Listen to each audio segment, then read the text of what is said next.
انعم بہما من وصیتین، کیا ہی بہترین ہیں دو وصیتیں، یعنی ہما عظیمتان کریمتان شریفتان، یعنی وہ وصیتیں بہت ہی خوبصورت ہیں۔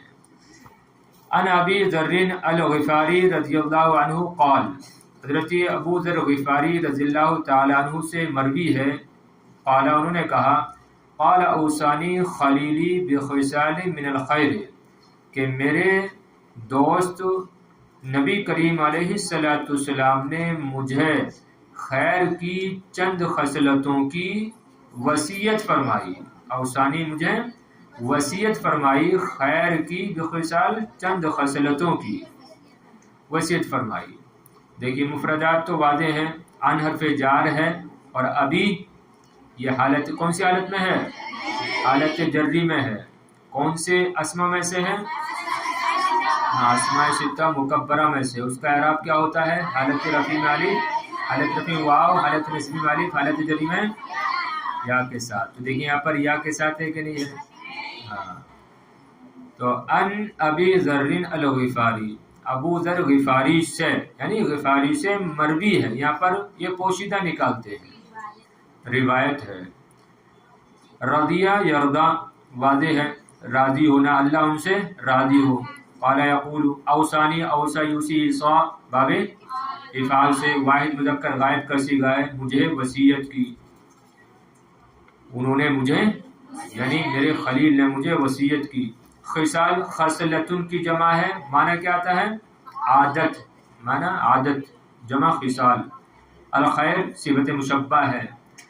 تو ابو ذر غفاری رضی اللہ تعالیٰ عنہ سے مروی ہے، انہوں نے کہا کہ مجھے میرے خلیل دوست نبی کریم علیہ السلام نے خیر کی چند عادتوں کی وصیت فرمائی۔ اب دیکھیے، اوصانی اللہ انظر الی من ہوا فوقی وان انظر الی من ہوا دونی، بہت ہی واقعی میں خوبصورت اور عظیم وصیتیں ہیں، کاش لوگ ان پر عمل کر لیں۔ انشاءاللہ کریں گے نا؟ اوصانی مجھے وصیت کی، اللہ انظرا کہ میں نہ دیکھوں، الی من ہوا فوقی اس کی طرف جو مجھ سے بلند ہو، کس میں؟ دولت میں۔ وان انظرا الی من ہوا دونی، اور یہ کہ میں دیکھوں اس کی طرف جو مجھ سے دولت میں کم ہو، دولت میں کم تر ہو۔ بہت بڑی وصیت ہے۔ آج کل جو ہے اپنے اوپر والوں کو دیکھ کر ہی آدمی بیمار ہو جاتا ہے کہ فلاں کے پاس اتنی گاڑیاں ہیں، فلاں کے پاس اتنا مال ہے، میرے پاس کچھ نہیں ہے۔ تو ایسا نہیں ہونا چاہیے۔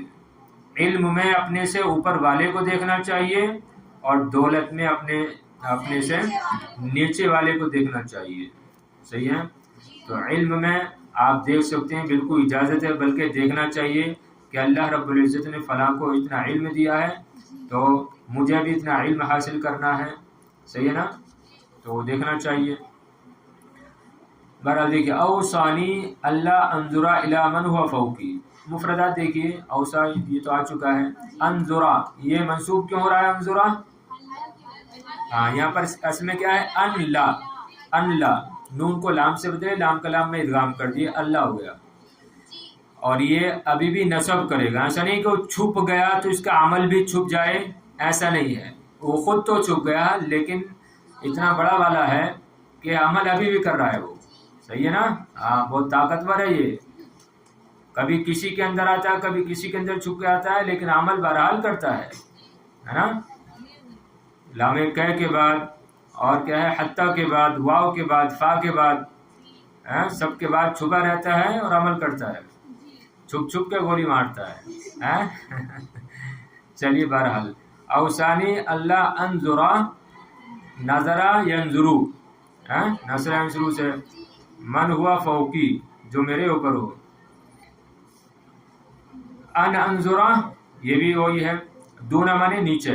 بہرحال ترجمہ دیکھیے، مجھے وصیت کی کہ میں نہ دیکھوں اس شخص کی طرف جو مجھ سے مال و دولت میں اوپر ہو، اور یہ کہ میں دیکھوں اس شخص کی طرف جو مال و دولت میں مجھ سے نیچے ہو۔ اس سے کیا ہے؟ شکریہ آپ ادا کریں گے، ہے نا؟ اللہ کا شکر ادا کریں گے کہ اللہ تو نے مجھے بہت بہتر بنایا کہ وہ تو اس کے پاس تو پیر بھی نہیں ہے، مثلا اس کے پاس تو یہ بھی نہیں، اس کے پاس وہ بھی نہیں ہے۔ وَأَوْصَانِي بِحُبِّ الْمَسَاكِينَ وَالدَّنُوبِ مِنْهُمْ وَأَوْصَانِي بِحُبِّ الْمَسَاكِينِ وَالدَّنُوبِ مِنْهُمْ، اور مجھے وصیت کی مسکینوں سے محبت کرنے کی اور ان سے قریب رہنے کی، اور یہ کہ میں مسکینوں سے محبت کروں اور ان سے قریب رہوں۔ ٹھیک ہے، تو مساکین مسکین کی جمع، مسکین آپ کو معلوم ہے وہ شخص جس کے پاس صرف ایک ٹائم کا کھانا ہو اس کو مسکین کہتے ہیں۔ اور دنو ہے، یہ دنو قریب ہونا، مصدر ہے قریب ہونا۔ اور مجھے وصیت کی کہ میں مسکینوں سے محبت کروں اور ان سے قریب رہوں۔ وَأَوْصَانِي أَنْ أَصِلَ رَحِمِي، اور مجھے وصیت کی کہ میں صلہ رحمی کروں۔ وَإِنْ أَبْعَدَتْ وَإِنْ أَدْبَرَتْ، اگرچہ وہ رشتے کو توڑیں، اگرچہ وہ دور ہوں، مجھ سے دوری اختیار کریں۔ ایک ترجمہ تو یہ ہو گیا کہ مجھے وصیت کی کہ میں صلہ رحمی کروں اگرچہ وہ دور ہوں، اگرچہ وہ دوری اختیار کریں۔ دوسرا معنی یہ ہے اور مجھے وصیت کی کہ میں رشتے کو جوڑوں، میں رشتے داروں سے رشتے کو جوڑوں اگرچہ وہ رشتے کو کاٹیں۔ صحیح ہے کہ میں رشتے کو جوڑوں اگرچہ وہ رشتے کو کاٹیں۔ ہاں، یہ بھی بہت بڑی والی بات ہے۔ آج جو ہے بہت رشتے کٹ رہے ہیں، یعنی اگر ایک ناراض ہو جاتا ہے، رشتہ توڑ دیتا ہے، تو دوسرا بھی جو ہے پھر وہ قسم کھا لیتا ہے کہ مجھے بھی جو ہے رشتہ نہیں رکھنا ہے۔ تو ایسا نہیں ہونا چاہیے۔ اگر کسی وجہ سے کوئی اس طریقے سے رشتہ کاٹ دے تو تم کو کاٹنا نہیں چاہیے بلکہ جوڑنا چاہیے۔ تو وَأَوْصَانِي أَنْ أَصِلَ رَحِمِي، اور یہ کہ میں رشتے کو جوڑوں اگرچہ وہ رشتے کو کاٹے۔ اور دوسرا ترجمہ، اور یہ کہ میں صلہ رحمی کروں اگرچہ وہ صلہ رحمی نہ کرے، دور بھاگے۔ وَأَوْصَانِي أَلَّا أَخَافَ فِي اللَّهِ لَوْمَةَ لَائِمٍ، اور یہ کہ میں، اور مجھے وصیت کی کہ میں اللہ کے بارے میں کسی ملامت کرنے والے کی ملامت سے نہ ڈروں، خوف نہ کروں۔ اور یہ کہ میں خوف نہ کروں اللہ کے بارے میں کسی ملامت کرنے والے کی ملامت سے۔ اگر کوئی حق بات ہے تو کرنی ہے، اگر کوئی ملامت کر رہا تو کرنے دو، صحیح ہے نا۔ اور یہ کہ میں خوف نہ کروں اللہ کے بارے میں کسی ملامت کرنے والے کی ملامت سے۔ اور کیا وصیت فرمائی؟ وَأَوْصَانِي أَنْ أَقُولَ الْحَقَّ، اور مجھے وصیت فرمائی کہ میں حق بات کہوں، وَإِنْ كَانَ مُرًّا، اگرچہ وہ کڑوی ہی کیوں نہ ہو، اگرچہ وہ کڑوی ہی کیوں نہ ہو۔ تو مجھے وصیت کی کہ میں حق بات بولوں، حق بات کہوں اگرچہ وہ کڑوی ہی کیوں نہ ہو۔ آج کل یہ باتیں بہت پائی جا رہی ہیں۔ جہاں دیکھا کہ سامنے والا بڑا ہے تو یا اپنا نقصان ہو جائے گا تو وہاں جو ہے حق کو چھپا لیا جاتا ہے، اور جو ہے حق کو یعنی دبا لیا جاتا ہے، نہیں بیان کیا جاتا ہے، جبکہ حق کو بولنا چاہیے اگرچہ سامنے والے کو برا ہی کیوں نہ لگے۔ صحیح ہے نا۔ ہاں، تو وَأَوْصَانِي أَنْ أَقُولَ الْحَقَّ، اور مجھے وصیت کی کہ میں حق بولوں اگرچہ وہ کڑوا ہی کیوں نہ ہو۔ وَأَوْصَانِي أَنْ أَكْثَرَ مِنْ قَوْلِ لَا حَوْلَ وَلَا قُوَّةَ إِلَّا بِاللَّهِ، اور مجھے وصیت کی کہ میں لا حول ولا قوت الا باللہ کی کثرت کروں۔ کیوں؟ فَإِنَّهَا كَنْزٌ مِّن كُنُوزِ الْجَنَّةِ، اس لیے کہ وہ جنت کے خزانوں میں سے ایک خزانہ ہے۔ اور مجھے کثرت سے لا حول ولا قوت الا باللہ کہنے کی وصیت کی، یا پڑھنے کی، قول پڑھنا بھی لگا سکتے ہو، اور مجھے کثرت سے لا حول ولا قوت الا باللہ پڑھنے کی وصیت فرمائی۔ کیوں؟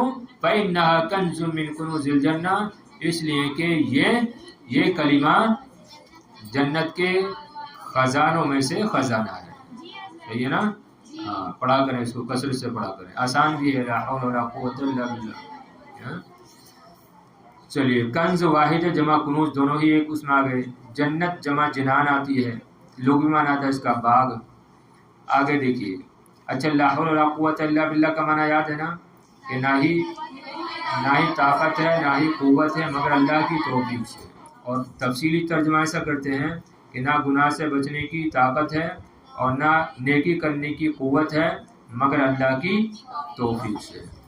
آگے دیکھیے وصیت نمبر 2، وصیتین آیا تھا نا، کیا ہی بہترین 2 وصیتیں، تو ایک وصیت ہو گئی، دوسری وصیت کیا عظیم وصیتیں ہیں کہ نہیں عظیم۔ وَأَوْصَى الْإِمَامُ عَلِيُّ بْنُ أَبِي طَالِبٍ وَلَدَهُ الْحَسَنُ، اور امام علی بن ابی طالب نے اپنے بیٹے حضرت حسن رضی اللہ عنہما کو وصیت کی۔ امام علی بن ابی طالب رضی اللہ تعالی عنہ نے اپنے بیٹے حسن کو وصیت فرمائی، رضی اللہ عنہما، اللہ ان دونوں سے راضی ہو۔ تو عنہما میں جو ضمیر اور راجع ہے دونوں کی طرف، حضرت علی کی طرف بھی اور حضرت حسن کی طرف بھی، صحیح ہے نا۔ تو حضرت حسن کون ہے؟ یہ حضرت حسین کے بڑے بھائی، حضرت حسین کے بڑے بھائی۔ تو امام علی بن ابی طالب رضی اللہ تعالی عنہ نے اپنے بیٹے حسن کو وصیت فرمائی، اللہ ان دونوں سے راضی ہو۔ فقال یا بنیا، چنانچہ انہوں نے کہا یا بنیا، اے میرے بیٹے۔ جو کہا ہے نا بنیا، اور بنیا کس کے لیے آتا ہے؟ وہ جمع کے لیے، بنیا جمع کے لیے، اور بنیا واحد کے لیے آتا ہے۔ تو اے میرے بیٹے، احذر من الامور ثلاثا ووافق ثلاثا، اے میرے بیٹے تو 3 چیزوں سے بچ،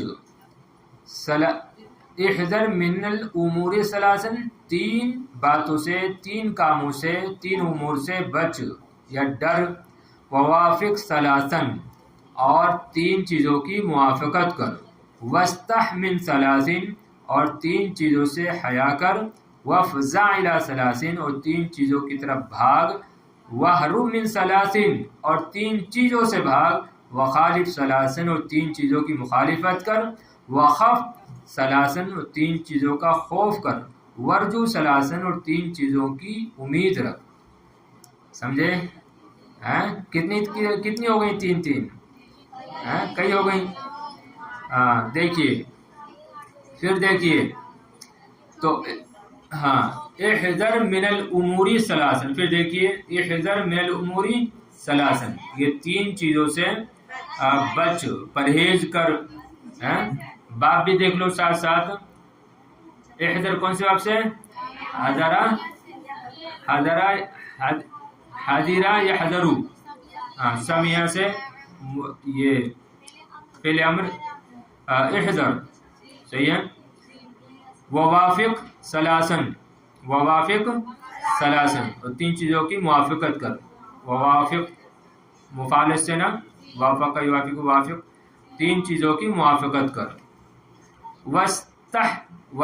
واستح من ثلاث، اور 3 چیزوں سے حیا کر، یہ استفعال سے ہے، استفعال سے امر ہے۔ وافزع الی ثلاث، فزع یفزع، فتح یفتح سے 3 چیزوں کی طرف بھاگ یا پناہ لے، 3 چیزوں کی طرف بھاگ، یہ ٹھیک ہے، 3 چیزوں کی طرف بھاگ۔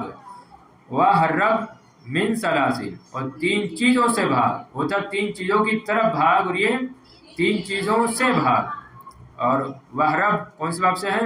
حریبہ یا حربو، حرب سمیع یسمعو سے۔ وخالف ثلاثن، خالف ثلاثن، 3 چیزوں کی مخالفت کر، خالف باب مفعول سے ہے۔ وخف ثلاثن، 3 چیزوں سے خوف کر، یہ کون سے باب سے ہے؟ سمیع سے ہے۔ ورجو ثلاثن، 3 چیزوں کی امید کر، یہ نصرہ سے ہے۔ فقال الحسن رضی اللہ عنہ، پس حضرت حسن رضی اللہ تعالیٰ عنہ نے فرمایا، فصلھا یا ابی، اے میرے والد ان کی تفصیل کیجئے، اے میرے والد ان کی تفصیل کیجئے۔ فقالا، تو دیکھیے کیا ہی اچھی بہترین تفصیل کی ہے۔ فقالا، چنانچہ حضرت علی رضی اللہ تعالیٰ عنہ نے فرمایا، احذر من الکبر والغضب والحرص المذموم، کہ بیٹے تو تکبر سے پرہیز کر، تکبر سے بچ، والغضب، اور غضب سے بچ، والحرص المذموم، اور بری لالچ سے بچ۔ تو احذر مانے بچنا آ جائے گا نا، اوپر جو لگایا تھا شاید ہم نے ڈر لگایا تھا نا، تو احذر من الامور ثلاثہ، 3 چیزوں سے بچ، پرہیز کر بچ. تو کیا ہے وہ 3 چیزیں؟ تکبر، غصہ اور بری لالچ. اس کا مطلب ہوا کہ اچھی لالچ بھی ہوتی ہے پھر کیوں؟ الحرص المذموم، اس کا مفہوم مخالف کیا نکلے گا؟ الحرص الممدوح. الحرص الممدوح اچھی حرص تو وہ جائز ہے، جیسے کہ علم میں علم کی حرص کرنا کہ فلاں کو اتنا علم ملا ہے تو میں بھی چاہتا ہوں کہ اس کے ویسے ہی علم حاصل کروں، تو یہ لالچ اچھی ہے. تو اے میرے بیٹے احذر من الکبر والغضب والحرص المذموم، کہ جو تکبر، غصے اور بری لالچ سے بچو. ووافق کتاب اللہ و سنت رسولہ والصالحین من عبادہ، کیا کہا تھا؟ اور 3 چیزوں کی موافقت کر. کن کی موافقت کرنا ہے؟ تو اور اللہ کی کتاب کی اور اس کے رسول کی سنت کی اور اس کے بندوں میں سے نیکوں کی موافقت کر. سمجھ رہے ہیں؟ ارے سمجھ میں آ رہا کہ نہیں؟ ہاں. اور تو موافقت کر اللہ کی کتاب کی، اس کے رسول کی سنت کی اور اس کے بندوں میں سے جو نیک بندے ہیں ان کی موافقت کر. آگے دیکھیے وَلْيَكُنْ حَيَاؤُكَ مِنَ اللَّهِ وَمِنَ الْمَلَائِكَةِ وَمِنَ الصَّالِحِينَ. کیا کہا تھا؟ وَاسْتَحْ مِنْ ثَلَاثٍ، اور 3 چیزوں سے حیا کر. اور چاہیے کہ تمہاری حیا اللہ سے ہو اور فرشتوں سے ہو اور نیک لوگوں سے ہو. یہ چاہیے کہ تم اللہ اور فرشتوں اور نیک لوگوں سے حیا کرو. صحیح ہے؟ حیا کرنے کا مطلب یہ کہ یعنی تم برے کام نہ کرو. صحیح ہے؟ تم برے کام نہ کرو، حیا کرو. ظاہر بات ہے جب بندہ یہ سوچے کہ اللہ رب العزت مجھے ہمیشہ دیکھ رہا ہے اور وہ حیا کرے اس گناہ کرنے سے، تو پھر وہ ہمیشہ بچا رہے گا، ہے کہ نہیں؟ تو وَلْيَكُنْ حَيَاؤُكَ مِنَ اللَّهِ، تو اور چاہیے کہ تیری حیا اللہ سے ہو اور فرشتوں سے ہو اور صالحین نیک مردوں سے ہو. وَلْيَكُنْ فَزْعُكَ خَوْفًا مِنَ الْمَعْصِيَةِ وَفَزْعُكَ إِلَى التَّوْبَةِ وَفَزْعُكَ إِلَى طَلَبِ الْعِلْمِ. اور چاہیے کہ تمہارا ڈرنا، تمہارا بھاگنا ہو کس سے؟ معصیت کے خوف سے. اور چاہیے کہ تمہارا بھاگنا ہو معصیت کے خوف سے. وَفَزْعُكَ إِلَى التَّوْبَةِ، اور تمہارا بھاگنا ہو توبہ کی طرف اور علم کے طلب کرنے کی طرف. اور چاہیے کہ تمہارا بھاگنا ہو معصیت کے خوف سے اور تمہارا بھاگنا ہونا چاہیے توبہ کی طرف اور علم کے طلب کرنے کی طرف. صحیح ہے؟ ایسے بھی لگا سکتے ہیں تمہیں معصیت کے خوف سے بھاگنا چاہیے اور توبہ کی طرف بھاگنا چاہیے اور علم کے طلب کی طرف بھاگنا چاہیے. وَهْرَبْ يَا بُنَيَّ مِنَ الْكِذْبِ، اور اے میرے بیٹے تو بھاگ جھوٹ سے، خیانت سے اور ظلم سے، ان چیزوں سے بھاگ. وَاجْتَنِبْ الشَّرَّ وَأَهْلَهُ وَالنِّفَاقَ وَأَهْلَهُ وَالْحُمْقَ وَأَهْلَهُ.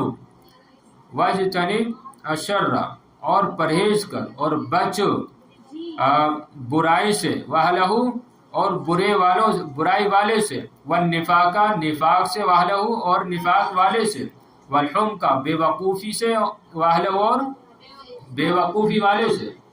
سمجھے نا؟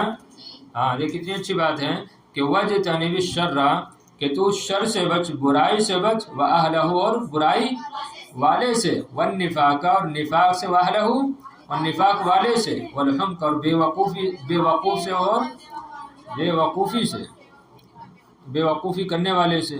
اور ترجمہ ایسے بھی لگا سکتے ہیں، دیکھیے دوسری طریقے سے، کہ تو برائی اور برے لوگوں سے بچ اور نفاق اور منافق سے بچ اور بے وقوف اور بے وقوفوں سے بچ، بے وقوفی اور بے وقوفوں سے بچ. بات سمجھ رہے نا؟ کہ برائی اور بروں سے بچ.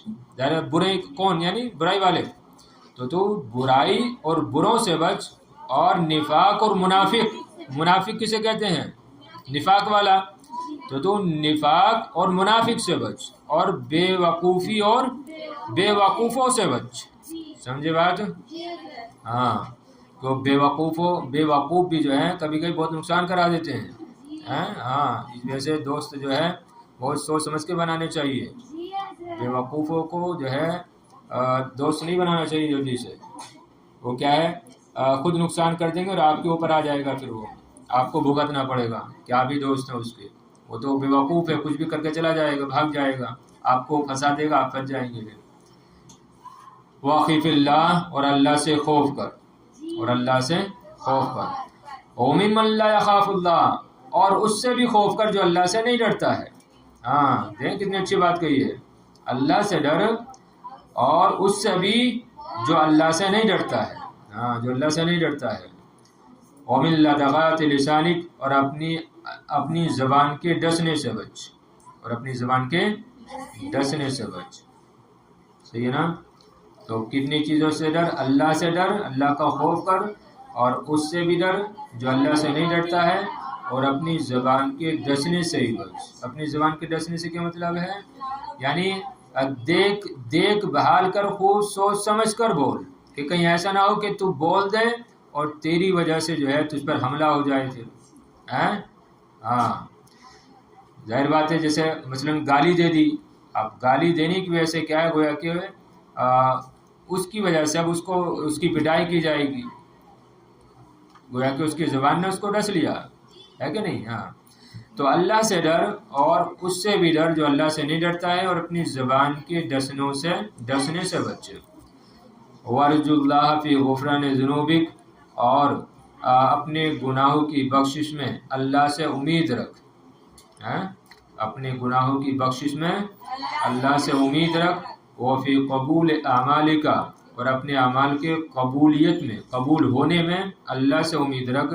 وفی شفاعت نبی کا، اور اپنے نبی کی شفاعت کی امید رکھ. بالکل اپنے نبی کی شفاعت کی امید رکھ. تو ورجو اللہ فی غفران ذنوبک، اپنے گناہوں کی بخشش میں اللہ سے امید رکھ. اب یہ مطلب نہیں ہے کہ گناہ کرتے رہو. ہاں یہ مطلب نہیں ہے کہ گناہ کرتے رہو اور بس امید رکھے رہو اللہ بخش دے گا. نہیں، بچنا ضروری ہے.